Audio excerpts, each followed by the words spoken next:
Muy buenas tardes, muy buenas noches, dependiendo desde dónde nos estén viendo. Es un gusto estar con ustedes también esta semana. Ahí la llevamos, ¿verdad?, con lo del COVID-19. Anunció el presidente o las autoridades anunciaron el día de ayer que ya entramos en la fase 3, la fase de más contagio, así que los que ya estábamos practicando la cuarentena prácticamente total, es decir, nada más salir para alimentos y pues para venir aquí a la iglesia, nosotros en nuestro caso, pues no hay cambio, ¿verdad? Pero muchas personas todavía estaban acudiendo a sus trabajos y llevaban una vida no tan encerrada, ¿verdad?, por la cuarentena, pero según entiendo, ahora va a ser con mayor rigor y muchos trabajos que no habían cesado actividades ahora van a cesar para pasar esta etapa. Sería la última, ¿verdad?, la última fase. Y viendo la expectativa de otros países que están tratando de recuperarse poco a poco, después de haber pasado la fase 3, pues creo que hay buenas expectativas para nosotros, ¿verdad?, que podamos ir retomando. Sabemos, lo comenté el domingo pasado, que la cuarentena para nosotros formalmente acaba el 30 de mayo, en el mejor de los casos, si no le agregan más días, ¿verdad? Pero por lo pronto, como lo comenté el domingo, todas las actividades de árbol plantado, todo lo que teníamos planeado para el mes de mayo, se cancela. Las juntas y todo eso que se pueden hacer en línea, pues siguen, ¿verdad? Pero todo lo que era actividades aquí en la congregación, con los niños y todo eso, queda cancelado y esperemos en Dios que definitivamente el 30 de mayo quede como fecha final de este proceso. Mientras tanto, nosotros seguimos estudiando y pues les mandamos saludos, Humberto, Ismael y yo, que estamos aquí. Así que vamos a empezar. Hoy vamos a ver la mitad del capítulo 18. La semana pasada terminamos de estudiar el capítulo 17. Así que acompáñame por favor a Éxodo capítulo 18, versículo 6. Éxodo 18, 6 dice: Jetro le había avisado: yo, tu suegro Jetro, voy a verte. Me acompañan tu esposa y tus 2 hijos. El nombre del tema es Jetro visita a Moisés. Y bueno, partiendo de lo que vimos la semana pasada, la guerra con Amalek y el triunfo que tuvieron, donde Moisés hizo un altar y le puso por nombre Jehová es mi estandarte, analizamos lo que eso era, ¿verdad? Bueno, después de registrar la victoria contra Amalek, Moisés registra la visita de su suegro y el reencuentro con su esposa y sus 2 hijos. Ahora, hace mucho que no sabíamos nada de Séfora y de los 2 hijos de Moisés, ¿verdad? No son mencionados en absoluto desde el capítulo 4, si no me equivoco. Y el capítulo 4 nosotros lo vimos en julio-agosto del año pasado, así que ya tenía mucho tiempo que no habíamos encontrado mencionada a Séfora y a los 2 hijos de Moisés, ¿verdad? Entonces el registro del reencuentro y de la visita de Jetro queda registrado así en Éxodo 18:1, dice: todo lo que Dios había hecho por Moisés y por su pueblo Israel, y la manera como el Señor había sacado a Israel de Egipto, llegó a oídos de Jetro, sacerdote de Madián y suegro de Moisés. ¿Verdad? ¿Cómo se enteró? No se especifica, ¿verdad? Al parecer fue un suceso notable para todos los alrededores. No sabemos con exactitud en qué momento se entera, cuánto tiempo pasó desde que habían salido de Egipto, porque sin el éxodo, es decir, el conflicto sería interno, ¿verdad? No habría mucha razón para pensar cómo es que las naciones alrededor se darían cuenta de lo que sucedía internamente en Egipto. Así que me parece más probable pensar que la noticia empezó a correrse cuando los israelitas salieron de Egipto, ¿verdad? Entonces, a partir de que salen, debería ser algo muy vistoso, ¿no?, para cualquier nación alrededor, aunque sea un pueblo cercano, ver a tanta cantidad de personas recorriendo esas zonas, ¿verdad? No sería nada improbable pensar que algunos hayan cuestionado a los propios israelitas. Es una masa de gente tan grande que cualquiera pudo haber platicado con gente en el camino. De hecho, es muy probable, como vamos a ver más adelante, que aún en el trayecto, ya fuera de Egipto, aún en el trayecto hubiese personas que se agregaran al contingente israelita, pero esa probabilidad o posibilidad la vamos a ver un poco más adelante. Por lo pronto no se especifica cómo se enteró, pero llegó a oídos de Jetro, ¿verdad? Ahora, un detalle aquí curioso, que cuando la Reina Valera 60 o la NBI nos traducen que Jetro era suegro de Moisés, algunos ponen en duda que realmente haya sido suegro de Moisés. ¿Por qué? Porque la palabra suegro en hebreo, kozen, tiene distintas traducciones. Por ejemplo, en la concordancia Strong vas a encontrar dos posibles traducciones. Uno que es esposo de la hija o novio, y el otro es padre o madre de la esposa. Entonces, algunos comentaristas consideran que Jetro no era suegro de Moisés, sino cuñado. O sea, cuando el registro dice que Jetro tenía, ¿cuántas hijas eran? 6, no, si no me equivoco, no traje el versículo.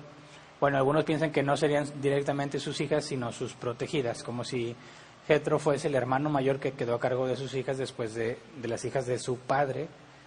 Nosotros vimos, cuando estudiamos por primera vez el tema de cuando Moisés llega a Madián, que a Jetro también se le conocía con el nombre de Reuel, porque está mencionado así en otras partes. Ahora, los que consideran que Jetro no era suegro de Moisés, sino cuñado, consideran que Jetro era hijo de Reuel y que heredó el sacerdocio de su padre y se quedó a cargo de sus hermanas. Entonces, algunos ven en este pasaje diciendo que Jetro era cuñado de Moisés y lo fue a visitar, no su suegro. Pero bueno, como la palabra no se puede traducir solamente como padre o madre de la esposa, existe la posibilidad. Ahora, a mí no me parece muy bien por lo que vamos a ver que Moisés hace un poco más adelante cuando recibe a Jetro.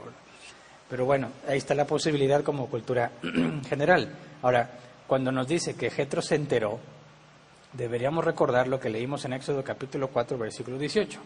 Después de que Dios hablara con Moisés desde la zarza y le dice que regrese a Egipto, en Éxodo 4:18 dice, Moisés se fue de allí y volvió a la casa de Jetro, su suegro. Cuando dice se fue de allí, se refiere al monte donde se encontró la zarza ardiendo, ¿verdad? Moisés se fue de allí y volvió a la casa de Jetro, su suegro. Al llegar le dijo, debo marcharme, quiero volver a Egipto donde están mis hermanos de sangre. Voy a ver si todavía viven. Anda pues, que te vaya bien, le contestó Jetro. Y vimos en aquel entonces, casi un año ya, ¿verdad? Vimos que no le contó toda la verdad, ¿verdad? No le dijo realmente el propósito de su regreso a Egipto. Le dijo que iba a ver cómo estaba su familia, sus hermanos y a ver si estaban bien. Pero eso no era realmente la razón. Así que, imagínate, Jetro tenía entendido que Moisés iba a ver si su familia estaba viva. Y ya. Y luego se entera de todo lo que sucedió en Egipto. Eso sería una noticia rara, ¿no? Decir, oye, ¿qué pasó? Fue a ver a su familia y terminó sacando a todos los israelitas de Egipto y Dios ayudándole. ¿Cómo pasa eso?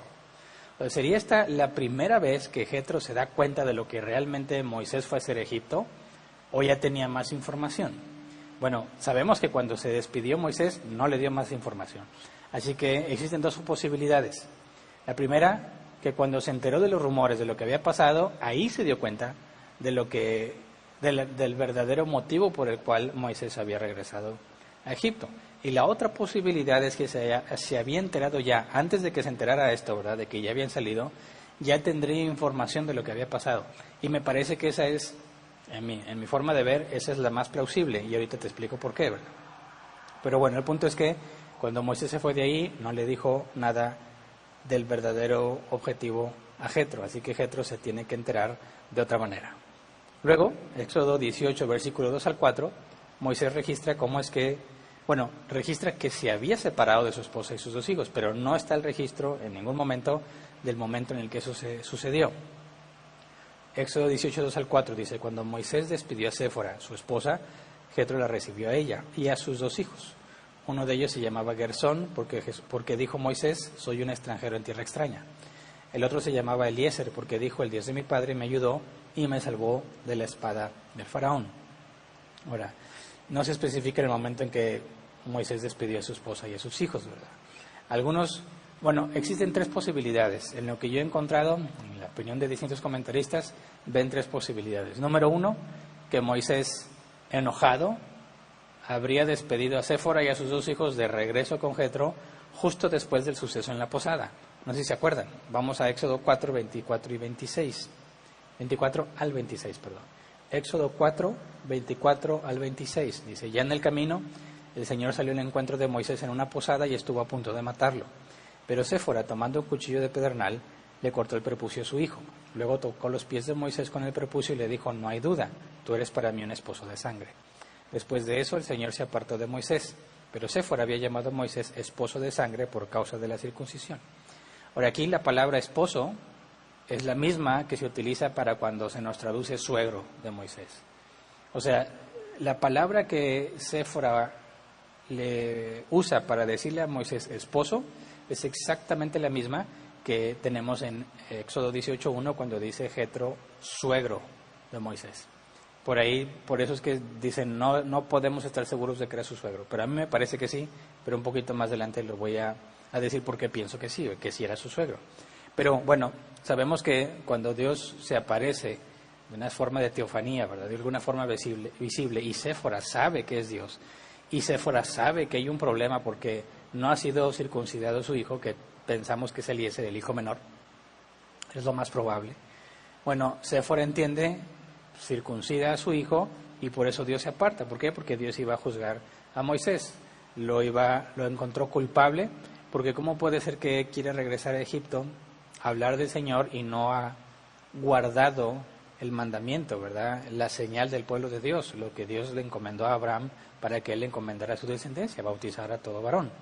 Entonces, como no había sido bautizado, habíamos concluido, cuando analizamos este capítulo, que es muy probable que Eliezer sería un niño pequeño, ¿verdad?, que se le había pasado el tiempo de la circuncisión porque Dios no le mencionó nada mientras estaba en la zarza ardiente, ¿verdad?, y con lo que había hablado, sino hasta que inició en el viaje. La teoría es que fue en el viaje, cuando salieron de Madián, que se cumplieron los días en que el bebé debía ser circuncidado y no lo habían circuncidado, y al final de ese día, porque fue en la noche, cuando habían llegado a la posada, al final de ese día Dios iba a juzgar a Moisés, pero como Séfora entiende, obviamente esto era para Séfora, ¿verdad?, no es que Dios quisiera matar a Moisés, es imposible porque Dios ya había comentado a Moisés. Todo esto que estamos viendo en el Éxodo y que salieron ya había sido ordenado por Dios, pero es la manera en que Dios trató con Séfora. Bueno, una de las teorías es que en base a eso que sucedió, Moisés, enojado, le pidió en ese momento que se regresara a casa de Jetro, ¿verdad?, que Séfora y sus dos hijos se regresaran. Eso es una teoría. La otra teoría es que siguieron avanzando y cuando llegaron a Egipto hablaron con todos los israelitas. Ya ves que al principio todos le habían creído a Moisés. Bueno, pero después, cuando las cosas se pusieron difíciles y Faraón no accedió a liberarlos y endureció las cargas de trabajo, no sé si se acuerdan, las cosas se pusieron difíciles porque la gente empezó a reclamarle a Moisés. Bueno, la teoría es que cuando Moisés se dio cuenta que las cosas se estaban poniendo muy complicadas, habría despedido a Séfora y a sus dos hijos, no enojado, como si hubiese pasado después del evento en la posada, sino por seguridad, ¿verdad?, para no arriesgar a su esposa y a sus dos hijos ante la posibilidad de que Faraón pudiera dañarlos. Esa es la segunda teoría. La tercera teoría es que Séfora y los dos hijos de Moisés permanecieron todo el tiempo en Egipto hasta el Éxodo. La teoría es que cuando los israelitas empezaron a salir, entonces Moisés despidió a Séfora y a sus dos hijos para que ellos siguieran la ruta hacia Madián, que era el camino corto a la tierra prometida. Obviamente Madián estaba mucho antes de la tierra prometida, pero era el camino corto que tomaba poco tiempo, bueno, varios días, ¿verdad?, pero mucho menor a todo el recorrido que han tenido acá y terminaron en Refidim, ¿verdad? Entonces, esta tercera teoría indica que ante la inminente dificultad del viaje, puesto que Dios les hizo rodear, ante la inminente dificultad y problemas y peligros que iban a enfrentar, Moisés le hubiese pedido a Séfora y a sus dos hijos que regresaran a casa de Jetro. Bueno, entonces, ¿cuál de las tres? Pues la que te guste más, ¿verdad? Porque no hay evidencia suficiente para concluir bíblicamente una de las tres. La que te guste más. A mí no me gusta mucho la de Moisés enojado. Dale, ya vete para tu casa, después de que Dios se apareció, ¿verdad?, porque no habían circuncidado a su hijo, que al parecer Séfora era la responsable, porque Séfora es la que toma cartas en el asunto para circuncidarlo. Pero bueno, a mí me parece que esa no es muy viable porque no va de acuerdo al carácter de Moisés, me parece. Pero tú puedes escoger la que te parezca mejor. Ahora, esto me lleva a pensar, dado que Séfora y los dos hijos de Moisés habían regresado a casa de Jetro y sabiendo que Moisés no le contó las razones completamente, ¿verdad?, no le contó las razones de su regreso a Egipto cuando Moisés salió de Madián, y luego dijimos, Jetro se entera en el versículo 1, se entera de lo que estaba pasando en Egipto, de lo que Dios se había hecho. Bueno, dije yo, ¿se acababa de enterar o ya tenía información previa? Obviamente no tenía información cuando Moisés se fue de Madián, pero me parece a mí que lo más probable, lo más plausible, es que cuando Séfora con sus dos hijos llega a casa de Jetro, pues Jetro les había preguntado qué pasó con Moisés, porque Jetro se quedó con la idea de que iban a ver cómo estaba la familia de Moisés, ¿verdad? Así que imagínate qué pensó Jetro cuando ve que su hija y sus 2 nietos llegan, ¿verdad?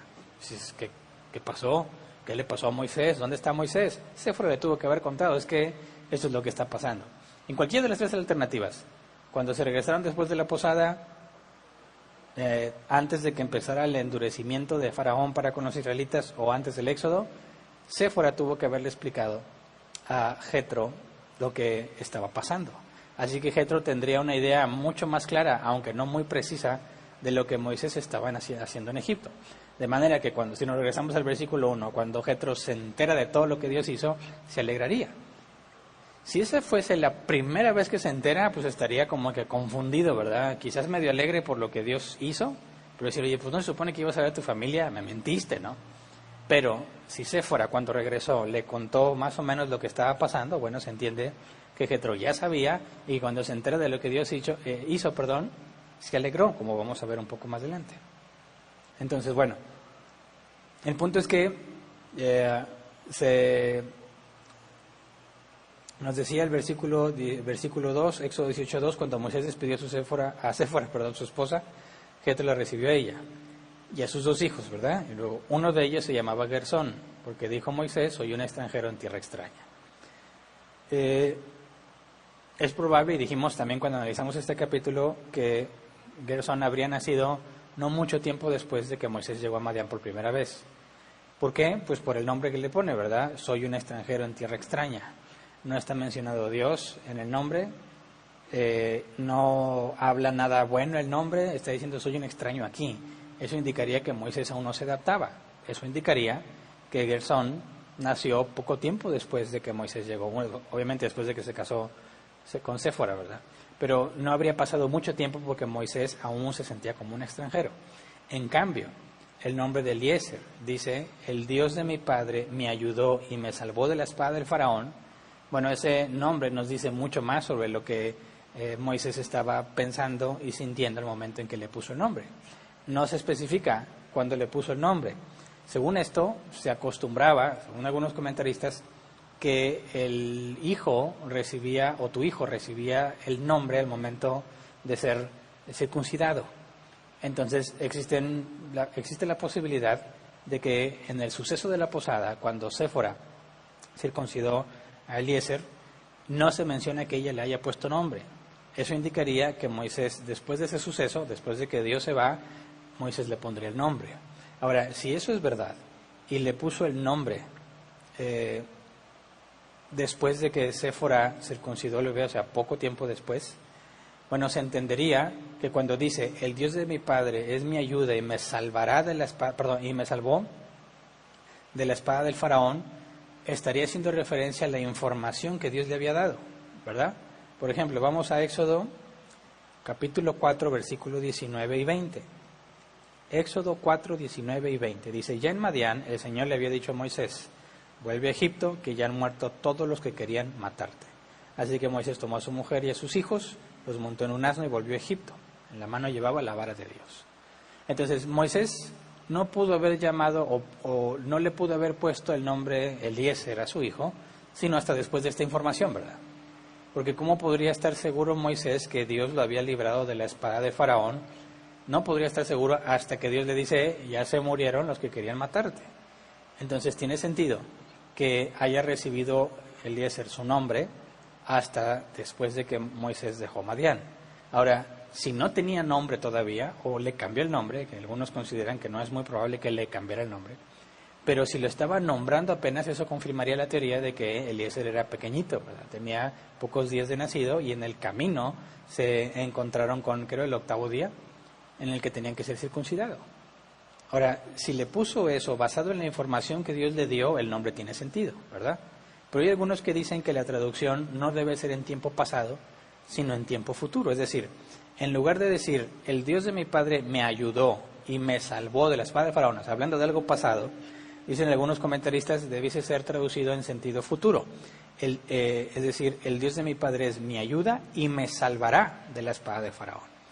¿Por qué futuro? Porque considerando la encomienda que Dios le dio, cuando le dice que regrese y que vaya a Egipto, y que confronte a Faraón, y le había explicado brevemente todo lo que iba a pasar, bueno, el nombre de Eliezer no tendría mucho sentido en sentirse librado del que ya se murió, del Faraón que ya se murió, sino del Faraón al que va a enfrentar. Entonces el nombre de Eliezer, consideran, es una declaración, por así decirlo, de confianza en Dios, diciendo, el Dios de mi padre es mi ayuda y me salvará de la espada del Faraón, haciendo referencia a lo que va a enfrentar. Entonces, ¿cuál de las dos posturas te convence más? Otra vez, ninguna de las dos tiene evidencia contundente para afirmarla, ¿verdad? Entonces, ahí están las dos posibles. Se refiere a que Dios ya lo salvó de la espada del Faraón, porque Dios ya le reveló que ya habían muerto, o es en tiempo futuro, diciendo, me salvará de la espada del Faraón, como una señal de confianza en que Dios lo va a librar en la encomienda que está por llevar a cabo. Las dos son válidas, ¿verdad? El punto es que ahí están sus dos hijos, y nos deja ver un poco lo que sucede, o cómo fue la vida de Moisés en sus años en Madián, ¿verdad? Poniendo a su hijo, soy un extranjero aquí, y luego después diciendo, hablando de Dios en el nombre de su segundo hijo, parece que hubo un cambio, ¿verdad? Un Moisés sintiéndose extranjero, un Moisés que a su hijo no le pone un nombre que tenga que ver algo con Dios. En cambio, su segundo hijo tiene el nombre de Dios, un nombre muy, por así decir, muy bonito, ¿no? Sabemos que en aquellos entonces se nombraba a los hijos según los sucesos que se estaban presentando, como este hijo de uno de los sacerdotes descendientes de Eli, que eran malos, ¿verdad? Y Dios les quitó la vida, y luego después los filisteos se llevan el arca. Una de las esposas estaba embarazada y dio a luz un hijo, y le pusieron por nombre Icabod, que significaba que la gloria había sido traspasada, ¿verdad? O que había sido quitada. Entonces, el nombre del hijo tenía mucho que ver con algo que estaba sucediendo, ¿verdad? Entonces, imagínate cómo te hubieran puesto a ti, es más, imagínate que estamos en aquellos tiempos y ahorita, ¿verdad?, se usará todavía eso de nombrar a tus hijos según la situación que está viviendo, y estamos en la cuarentena del COVID-19. ¿Cómo se llamarían los hijos? ¿Cuarentino? ¿Covido? No sé, ¿verdad? Pero tendría que ser algo relativo a lo que está pasando. Gracias a Dios eso se quitó, y ya los padres no hacen eso, ¿verdad? Si no, les pondría, no sé, el Mundial de África o cosas así según el evento más importante. Bueno, en ese caso, pues así se acostumbraba. El punto es que se reencuentran porque se habían separado, por la teoría que mejor te parezca. Luego, dice Éxodo 18, 5 al 6. Jetro fue al desierto para ver a Moisés, que estaba acampando junto a la montaña de Dios. Le acompañaban la esposa y los hijos de Moisés. Jetro le había avisado, yo, tu suegro Jetro, voy a verte, me acompañan tu esposa y tus dos hijos. Bueno, aquí hay algo curioso, porque dice que Jetro fue al desierto para ver a Moisés. Pero lo que sabíamos, lo último que vimos en el capítulo pasado, es que estaban en Refidim. Y Refidim no era un lugar desértico, era un lugar con abundante vegetación, ¿verdad? De ahí porque tratábamos de explicar el problema de la guerra con Amalek, ¿verdad? Porque Amalek los atacó sin previo aviso, ¿verdad? En teoría, por tratar de quedarse con esa tierra fértil, ¿verdad? Esa tierra de abundante vegetación, que era un lugar privilegiado en medio de tanta zona desértica. Entonces, cuando dice que Jetro fue al desierto para ver a Moisés, algunos ven aquí una especie de indicador de que esto no concuerda con la cronología del capítulo 17. Porque si se quedaron en Refidim y luego dice que Jetro fue a visitarlos al desierto, dicen algunos, no puede ser cronológico, ¿verdad? ¿Por qué? Porque Refidim no era considerado el desierto, Refidim. Entonces algunos piensan que el capítulo 18 fue insertado entre el 17 y el 19, pero no corresponde en la cronología. Bueno, esa es una teoría, porque Refidim no sería identificado como un lugar desértico. Pero no me convence, porque tendríamos otra posibilidad. Y es que si vamos a Éxodo 3:18, Éxodo 3:18 dice, los ancianos de Israel te harán caso. Dios estaba hablándole a Moisés, explicándole cómo va a estar el asunto. Dice, los ancianos de Israel te harán caso. Entonces ellos y tú se presentarán ante el rey de Egipto y le dirán, el Señor Dios de los hebreos ha venido a nuestro encuentro. Déjanos hacer un viaje de 3 días al desierto para ofrecerle sacrificios al Señor nuestro Dios. Fíjate cómo aquí se menciona al desierto como una zona general, ¿verdad? O sea, una zona muy amplia. Sabemos que van a terminar en el monte de Dios, ¿verdad? pero han pasado por distintos lugares, tanto Elim, que era un lugar muy agradable, como ahora Refidim. Entonces, como quiera, se refiere al desierto, a toda esa zona. Entonces, cuando dice que Jetro fue al desierto para ver a Moisés, a mí no me parece una contradicción o un salto en la cronología con respecto al capítulo 17 que indicaba que estaba en Refidim. A mí me parece que cuando dice que Jetro fue al desierto, está hablando en el mismo sentido que Dios le dijo a Moisés que debía decirle a Faraón, déjanos ir al desierto, hablando de toda esa zona que en general es desértica, ¿verdad? Así que yo no veo ningún problema aquí con la cronología. Yo lo que veo es que Jetro, o el registro, está indicando toda esa área donde normalmente es desértica, ¿verdad? No creo que se esté refiriendo a un punto en concreto en el lugar donde estaba. Ahora dice, estaba acampando junto a la montaña de Dios. Y lo que sabemos es que Refidim está relativamente cerca de donde se considera que está la montaña de Dios, porque nadie sabe con exactitud cuál es esa montaña. De hecho, todos los lugares que hemos estado viendo en el mapa, nadie los conoce con exactitud, ¿verdad? Son aproximaciones, ¿verdad?, según los nombres de esos lugares o según registros históricos, historiadores más antiguos que dejaban cierta registros o evidencias de que esos lugares eran identificados como los puntos bíblicos, pero nadie lo sabe con certeza. Entonces, decir que estaban acampando junto a la montaña de Dios, pues también sería una indicación o una indicación de que están cerca de esa área. No se nos especifica puntualmente. Se lo acompañan la esposa y los dos hijos de Moisés. Ya sabíamos que los iba a llevar, ¿verdad? Luego, Éxodo 18, versículo 6, Jetro le había avisado, yo, tu suegro Jetro, voy a verte, me acompañan tu esposa y tus dos hijos. Bueno, aquí el punto es, me acompañan tu esposa y con tus dos hijos. ¿Qué hizo que Jetro pensara que ya era necesario que Moisés se reencontrara con su familia? Que es una decisión que Jetro toma unilateralmente, ¿verdad? Jetro manda decirle a Moisés, obviamente por medio de un mensajero, voy para allá y ahí va tu esposa y tus dos hijos. Ahora, si nosotros habíamos pensado la posibilidad de que Moisés despidiera a Séfora y a sus dos hijos por cuestiones de seguridad, y luego Jetro se entera de que ya salieron de Egipto y que están en un lugar acá aparte, bueno, entonces la amenaza directa contra Séfora y sus dos hijos ya no sería algo posible, ¿verdad? Si la teoría fue salvaguardar a Séfora y sus hijos durante la estancia en Egipto, ¿verdad?, cuando fue el endurecimiento de las reglas del faraón y todo eso, bueno, eso explicaría por qué Jetro después dice, bueno, ya no están en Egipto, ya salieron, ya no hay peligro para ellos y voy y se los llevo a Moisés. La otra teoría de que se fueron cuando inició el éxodo no tendría mucho sentido ahora, ¿verdad? Porque si Séfora y los hijos de Moisés se fueron para no experimentar el éxodo, no tendría ningún sentido que Jetro les dijera, bueno, váyanse otra vez con Moisés porque siguen en el viaje, ¿verdad?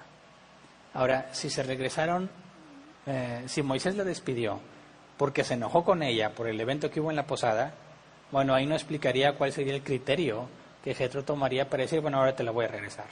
Entonces, de las tres alternativas, a mí me parece que la que más se apega o la que mejor explicaría la razón por la cual Jetro decide llevar ya a Séfora y a sus dos nietos sería que Moisés los había despedido porque en Egipto las cosas estaban difíciles.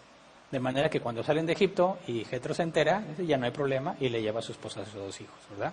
Me parece que esa es la más probable según las razones de por qué Jetro decide llevar a la familia de Moisés, ¿verdad? Y bueno, al enviar un mensajero existen dos posibilidades: que Jetro le haya dicho anticipadamente, inicia el viaje tú y luego viajamos nosotros, o que hayan iniciado el viaje juntos.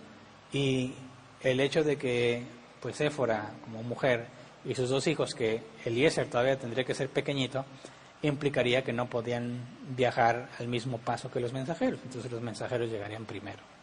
El punto es que le dice, allá voy, y ahí van tu esposa y tus dos hijos, ¿verdad? Así de simple. Luego, Éxodo 18:7. Moisés salió al encuentro de su suegro, se inclinó delante de él y lo besó. Luego de intercambiar saludos y desearse lo mejor, entraron en la tienda de campaña. Ahora, aquí hay un punto curioso. Se inclinó delante de él. Esto es lo que a mí me lleva a pensar que es efectivamente suegro de Moisés y no su cuñado. ¿Por qué? Porque si es padre de su esposa tiene un honor mayor que simplemente el hermano de su esposa.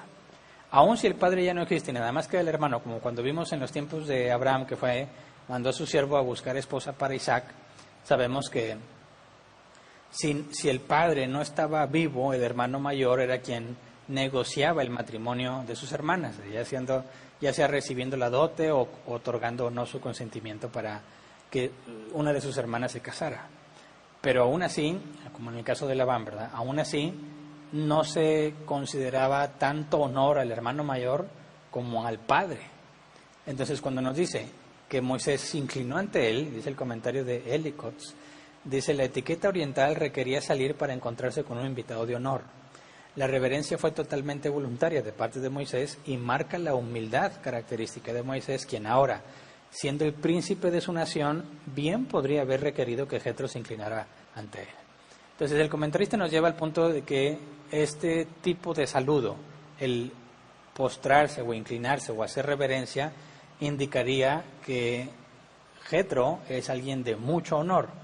Y a mí me parece que ese honor se le debe al suegro de tu esposa y no propiamente a tu cuñado, ¿verdad? Es mi manera de pensar. Puedes diferir. Pero el hecho de que se incline ante él, bueno, además de mencionar la mansedumbre, la humildad de Moisés, quién es y como quiera sigue respetando las tradiciones y ve con honor a Jetro, a mí me parece que eso es un indicador de que es su suegro. Y la reverencia nos habla de la humildad de Moisés. Y cuando dice lo besó, bueno, ¿cómo que lo besó? ¿Verdad? Aquí es un dato curioso. El comentario de Ellicott nos dice: besarse es una forma común de saludo en el este, incluso entre personas que no están relacionadas. Eso ya lo habíamos analizado antes. Incluso yo había hablado de cómo algunos tratan de encontrar pasajes bíblicos que apoyan la homosexualidad.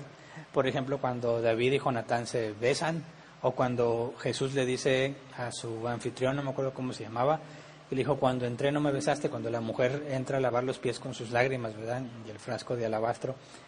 Dice: cuando entré no me besaste, y algunos piensan que eso era un comportamiento medio homosexual, ¿verdad? Ahora tenemos aquí que Moisés besa a Jetro. Bueno, ¿de qué nos está hablando? Primero, es una costumbre de aquel entonces. Pero fíjate, el historiador Herodoto dice en uno de sus registros, en el caso de los persas, dice: cuando se encuentran en las calles, o sea, los persas, puedes saber si las personas que se encuentran son de igual rango o no, según la siguiente señal. Si son de igual rango, en lugar de hablar, se besan en los labios. En el caso de que uno sea inferior al otro, el beso se da en la mejilla. Entonces, si las costumbres de aquel entonces se parecían a las de los persas, y tú ves que dos hombres en la calle se encuentran y se besan en la boca, dirías: mira, son iguales. No pensarías que son homosexuales, ¿eh? Dirías: mira, son del mismo rango, se ven como iguales a sí mismos, dos hombres besándose en los labios. Qué extraño. Pero si se besan nada más en el cachete, dices: bueno, uno de los dos es inferior al otro. En este caso, cuando nos dice que lo besó, Moisés besó a Jetro, si Jetro era su suegro, le habría dado un beso en el cachete, ¿verdad? Porque Moisés se vería inferior. Pero si son cuñados, se hubieran dado un beso en la boca. Pero no está registrado cuál, ¿verdad? Y bueno, en aquel entonces sería algo común, en nuestro tiempo sería algo muy extraño, ¿verdad? Pero bueno, dice: luego de intercambiar saludos y desearse lo mejor, entraron en la tienda de campaña. Y esto de intercambiar saludos y desearse lo mejor, según el comentario de Ellicott y otros comentarios, dice que era habitual saludarse diciendo: la paz sea contigo. Y cuando dice intercambiar saludos y desearse lo mejor, ellos consideran que hace referencia a que se dijeron uno al otro: la paz sea contigo. Después entraron a la tienda de campaña. ¿Cuál tienda? Pues seguramente la de Moisés, ¿verdad? Y entraron, pues se refiere a Jetro, a Moisés, a Séfora, a Gersón y a Eliezer, ¿verdad? Todos habrían entrado ahí. Versículo 8, Éxodo 18, 8. Allí Moisés le contó a su suegro todo lo que el Señor les había hecho al faraón y a los egipcios en favor de Israel, todas las dificultades con que se habían encontrado en el camino y cómo el Señor los había salvado. Así que imagínate, se sientan y a platicar. ¿Qué habrá sentido Moisés contarle toda la historia a alguien que sabe muy poco de lo que sucedió? Es más, tuvo que haber contado desde la zarza, ¿verdad? Porque no tendría sentido la historia de todo lo que pasó en Egipto si no le cuenta lo que pasó en la zarza, ¿verdad? Ahora, esa información de la zarza quizás Séfora le habría comentado algo al respecto, ¿verdad? Pero Moisés ahora sí le está explicando con todo detalle qué fue lo que pasó, por qué no le dijo realmente sus motivos reales para irse a Egipto cuando estaba en Madián, y luego todo lo que enfrentó, y luego cómo Dios los ayudó. Imagínate la historia, ¿verdad? Les habrá tomado horas hablar. Al parecer les tomó solo un día, ¿verdad? Pero aunque no se especifica, quizás les pudo haber tomado más tiempo. Pero bueno, imagínate a Moisés contándole todo. Si nosotros nos da gusto contar buenas noticias cuando Dios nos ayuda en algo, imagínate contarle y relatarle todos los milagros que Dios hizo. Sería un momento muy emotivo para Moisés. Imagínate Séfora también enterarse, los hijos de Moisés saber todo lo que Dios hizo con su papá. Y Jetro particularmente, que siendo sacerdote de Madián, como ahorita lo vamos a ver, pues tendría cierto conocimiento de quién es Dios, ¿verdad? Digo, se esperaría que fuera un conocimiento mayor a de los demás. Pero bueno, estuvieron hablando, debió haber sido una plática larga para contarle todo el asunto, ¿verdad? Éxodo 18, 9 al 12. Jetro se alegró de saber que el Señor había tratado bien a Israel y lo había rescatado del poder de los egipcios, y exclamó: alabado sea el Señor que los salvó a ustedes del poder de los egipcios, alabado sea el que salvó a los israelitas del poder opresor del faraón. Ahora sé que el Señor es más grande que todos los dioses, por lo que hizo a quienes trataron a Israel con arrogancia. Dicho esto, Jetro le presentó a Dios un holocausto y otros sacrificios, y Aarón y todos los ancianos de Israel se sentaron a comer con el suegro de Moisés en presencia de Dios. Y que le hacemos esto con un poco de detalle. Cuando se nos dice que Jetro era sacerdote de Madián, nos hicimos la pregunta esa hace casi un año, dijimos, ¿era un sacerdote pagano o era un sacerdote de Dios Altísimo? Bueno, ¿quiénes eran los madianitas? Recordemos, Génesis 25, versículo 1 y 2. Génesis capítulo 25, versículo 1 y 2. Dice, Abraham volvió a casarse, esta vez con una mujer llamada Setura. Los hijos que tuvo con ella fueron Simrán, Joxán, Medán, Madián, Isbac y Suaj, que lleva acento en el agua. 6 hijos más, aparte de Isaac e Ismael, ¿verdad? 8 hijos en total. Ahora, los madianitas vienen de Abraham.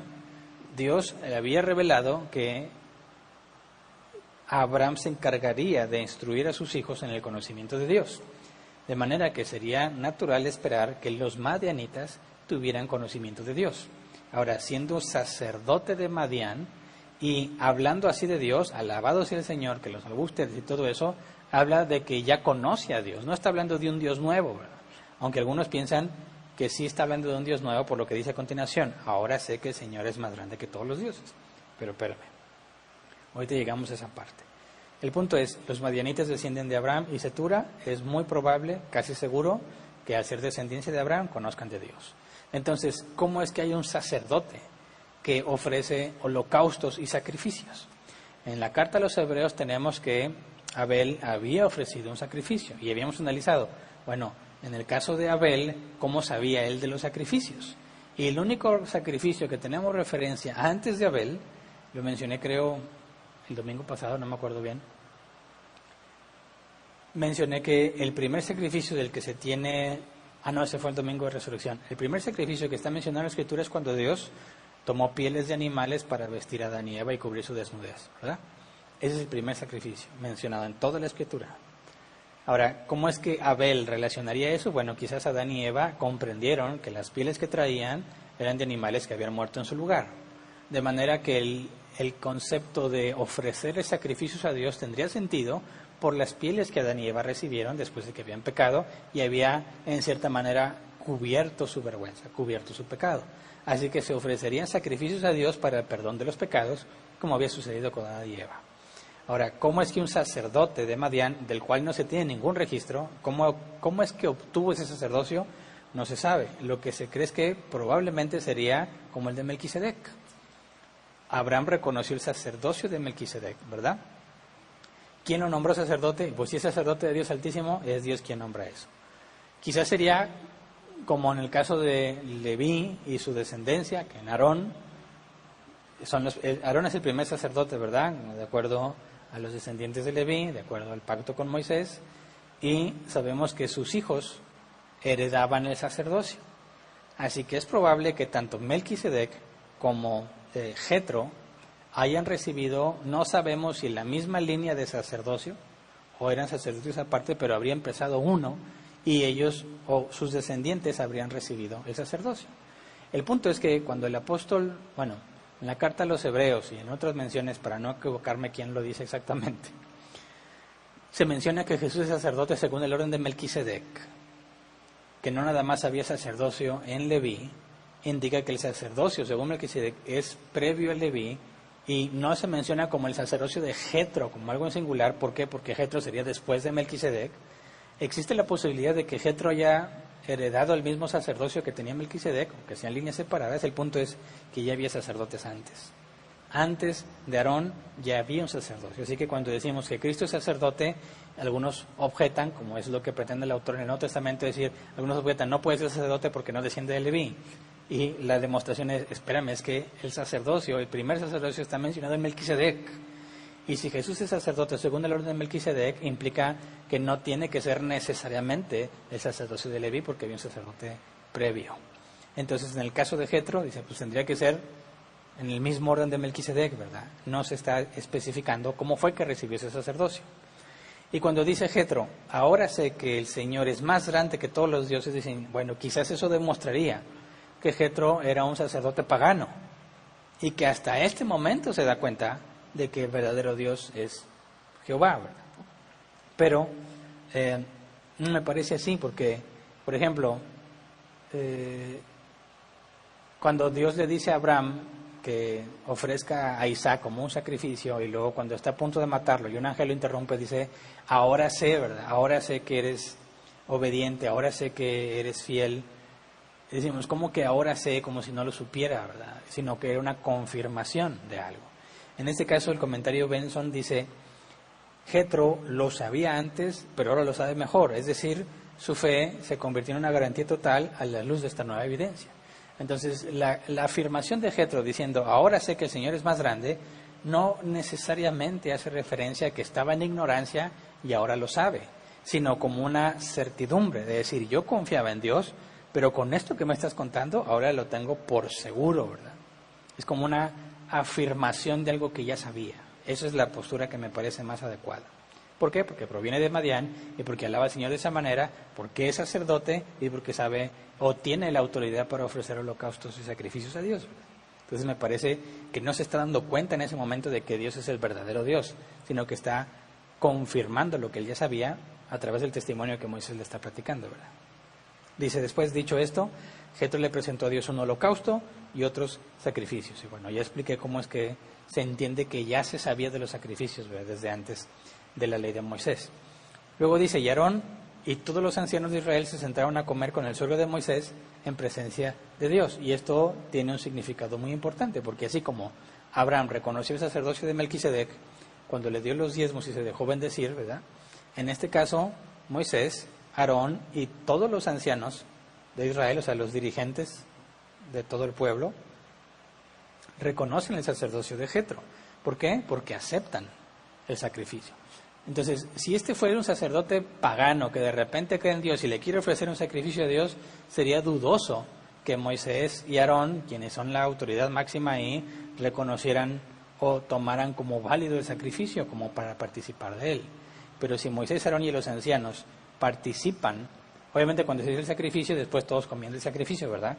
Bueno, si ellos aceptan participar en presencia de Dios, eso indica que también Dios está aprobando, que Jetro, o está diciéndoles que Jetro está ofreciendo holocaustos y sacrificios agradables a Dios, lo que indicaría que tiene un sacerdocio.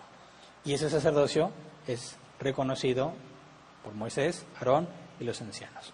Así que tendríamos otra evidencia que indica a que Jetro ya era sacerdote de Dios y la autoridad para hacer lo que hace es reconocida por los demás.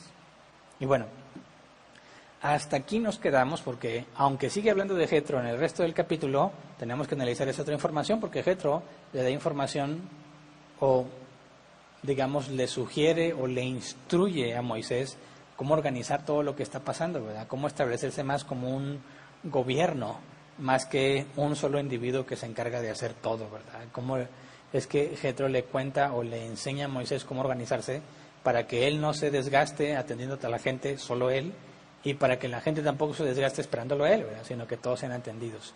Y es agradable a Moisés y es agradable a Dios lo que va a implementar, pero tenemos que analizarlo con más detalle. Así que hasta aquí nos quedamos.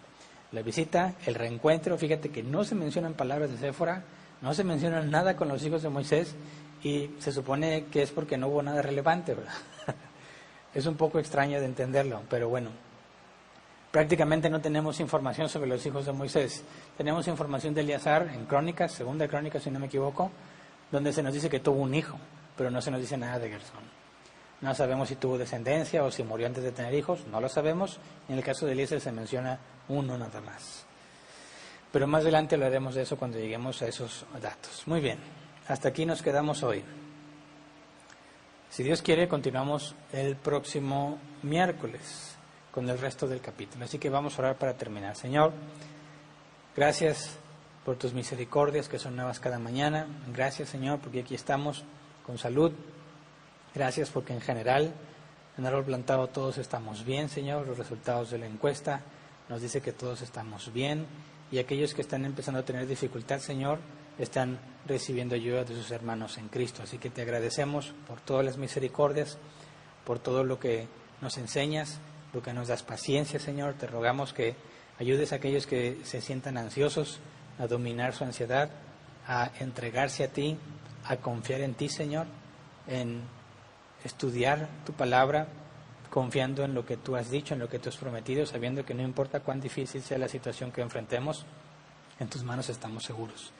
Así que te agradecemos, Señor, por todas tus misericordias, porque aún podemos venir a este lugar, porque podemos transmitir para que también nuestros hermanos puedan estudiar la palabra con nosotros. Gracias por todo, Señor. Amén. Muy bien. Vamos a pasar a la sección de preguntas y respuestas. Tenemos 15 minutos, más un poquito más. No siempre es lo mismo, ¿verdad? Pero se supone que son 15. Así que aprovechen para escribir sus preguntas. No sé si ya hay preguntas ya registradas. Sí, pastor, hay una nada más hasta el momento. Dice, ¿Jetro viene de la descendencia de Madián o de qué descendencia viene Moisés? Ah, bueno, Jetro viene de la descendencia de Madián, dice. ¿De qué descendencia viene Moisés? Bueno, Moisés necesariamente,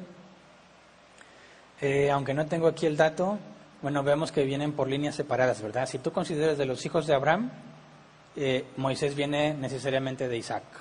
Y los madianitas vienen pues de Madián, descendientes de Cetura. Ahí está la diferencia, ¿verdad? Son parientes lejanos, pero parientes a fin de cuentas. Ok. Aquí dice bautizar con signo de interrogación, ¿va? Creo que esa es la pregunta, me imagino que quiere decir bautizar y luego dice circuncidar. Creo que no sé si quiera hacer la comparación, que sí es lo mismo.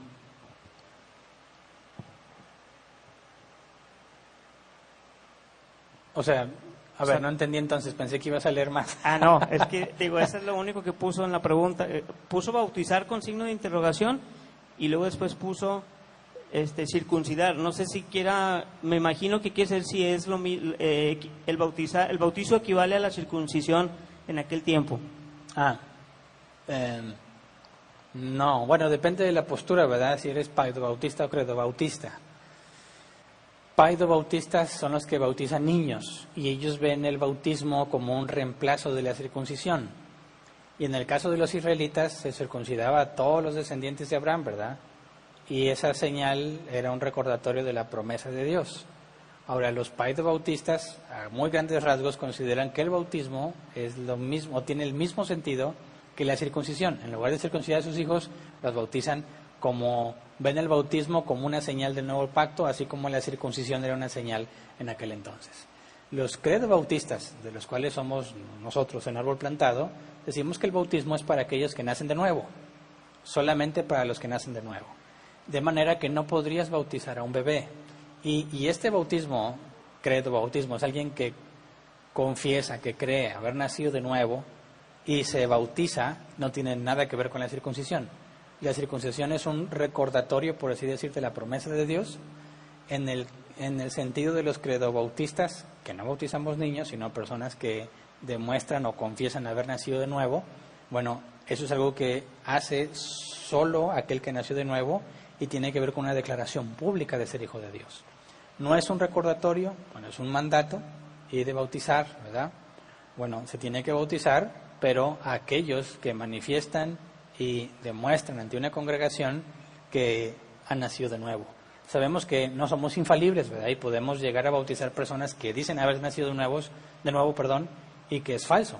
A mí me ha pasado, alguna vez llegué a bautizar a una persona que manifestaba, parecía, porque estaba buscando a Dios, porque le interesaba mucho las cosas de Dios, porque quería congregarse, y se bautizó y nos dio mucho gusto a todos, y luego después se fue y se volvió al mundo. Es decir, nunca había nacido de nuevo. Somos falibles, no podemos ver el corazón, y por error podemos bautizar a una persona que dice ser cristiana, pero no lo es. Pero el objetivo es que se bauticen solamente aquellos que nacieron de nuevo. De manera que si bautizas a un bebé pequeño, pues él no te da ninguna referencia si nació de nuevo o no. Si tú ves que de grande se vive en el mundo y muere estando en el mundo, dices, pues bueno, de nada sirvió ese bautismo, ¿verdad? Porque pues, no significó nada, porque era una persona que nunca nació de nuevo. Lo mismo pasa con los credobautistas cuando hay personas que dicen ser cristianos y no lo son. El punto es cómo ves el bautismo, como una declaración pública de que Jesucristo es tu Señor y naciste de nuevo, o como una señal del nuevo pacto. Y ahí es donde se dividen las dos ramas del cristianismo en ese aspecto. ¿Hay más preguntas? Pastor. Sí, hay una más. Dice, ¿qué es lo último que se sabe de la familia de Moisés, esposa e hijos? ¿Y por qué ya no se nos dio más información sobre ellos? Bueno, sabemos que no toda la información, no todo lo que pasó está registrado, ¿verdad? Y estuvimos haciendo comparación entre lo que dice Éxodo y lo que dice Números en cuanto a los lugares que visitaron. Sabemos que después de Elim, según Números, llegaron a otros lugares. Uno dice que llegó a la costa y en Éxodo no se menciona. ¿Por qué? Porque no era nada relevante para el momento en que se escribió el Éxodo. Ahora, ¿por qué no está mencionado lo de Séfora y de los hijos de Moisés? En teoría, pues porque no hubo nada relevante con ellos, ¿verdad? Más adelante tendremos un rastro posible de uno de los hijos de Moisés extraviado en la idolatría y luego después recuperado, pero no tengo la información a detalle. Como quiera, más adelante lo vamos a analizar. Pero sí es relevante saber que, al parecer, los hijos de Moisés no sobresalieron en nada. O sea, no hubo nada parecido a lo que sucedió con los hijos de Aarón, ¿verdad? Los hijos de Aarón pues, fueron establecidos como sacerdotes, aunque Dios le quitó la vida a dos de ellos, ¿verdad? Nadab y Abiú, por lo que hicieron. Como quiera, vemos que los hijos de Aarón continuaron, ¿verdad?, el sacerdocio que recibió Aarón. En el caso de Moisés, Dios usó a Moisés y ya, y no hay nada que indique que haya usado a sus hijos en nada importante o relevante. Ahora, es importante notar también cómo la humildad de Moisés también queda representada o demostrada al ser discreto con respecto a su familia, ¿verdad? En lugar de Moisés promover a sus hijos para que fueran alguien importante en el gobierno de los israelitas o como decimos acá en México, darles un puesto, le decimos darles un hueso, decimos acá cuando alguien le da a sus amigos, a sus familiares un puesto importante en el gobierno o en una empresa para que sobresalgan. Bueno, no hay nada de eso en el caso de Moisés. Estaría de acuerdo con su humildad, es decir, no trató de promover a su familia para nada, porque Dios es el que llama a las personas. Y bueno, al parecer no sucedió nada importante con ellos. ¿Hay más preguntas? No, ya son todas, pastor. Gracias.